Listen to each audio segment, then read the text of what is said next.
கர்த்தருடைய பரிசுத்த நாமத்துக்கு மகிமை உண்டாவதாக.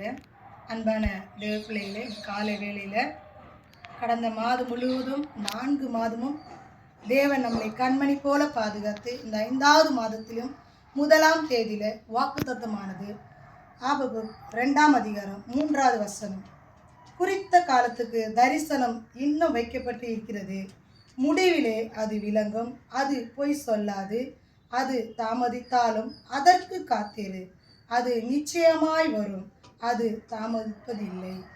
ஆமென். இந்த கால வேளையில் அருமையான தேவ திருச்சபை ஒவ்வொரு பிள்ளைகளும் இதை பார்த்து கொண்டிருக்கிற அருமையான தேவ பிள்ளைகளே, தேவன் சொன்ன வாக்கு தத்தமானது அதை பிடித்து ஒவ்வொரு மாதம் கொடுக்கப்படுகிற வாக்கு தத்தங்கள் அனுதினமும் சொல்லி நாம் ஜெபிப்போமானால், வேதம் சொல்லப்பட்டது போல குறித்த காலத்திற்கு தரிசனம் இன்னும் வைக்கப்பட்டிருக்கிறது,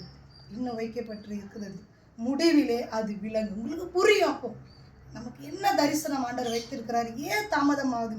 ஆனால் சொல்றார், வேதம் சொல்லப்பட்டது போல குறித்த காலத்துக்கு தரிசனம் இன்னும் வைக்கப்பட்டு இருக்கிறது, முடிவிலே அது விளங்கும், அது பொய் சொல்லாது, அது தாமதித்தாலும் அதற்கு காத்திரு, அது நிச்சயமாய் வரும், அது தாமதிப்பதே இல்லை. நமக்கு தாமதிப்பே இல்லைன்னு சொல்லியிருக்கிறாரு. கட்டாயமாக உனக்கு கொடுக்கிறேன் என்று வாக்குத்தத்தம் பண்ணின வாக்கமானது அந்த வாக்கு மாறாதபடிக்கு தேவன் நமக்கு தாமதித்தாலும் காலங்கள் போகலாம், வருஷங்கள் போகலாம், நேரங்கள் போகலாம், அது வரும் என்ற ஒரு நம்பிக்கையோட, நிச்சயமாய் வரும் என்ற நம்பிக்கையோடு நம்ம காத்திருப்போம். கர்த்தர் நம்மளை ஆசீர்வதிப்பாராக. God bless you.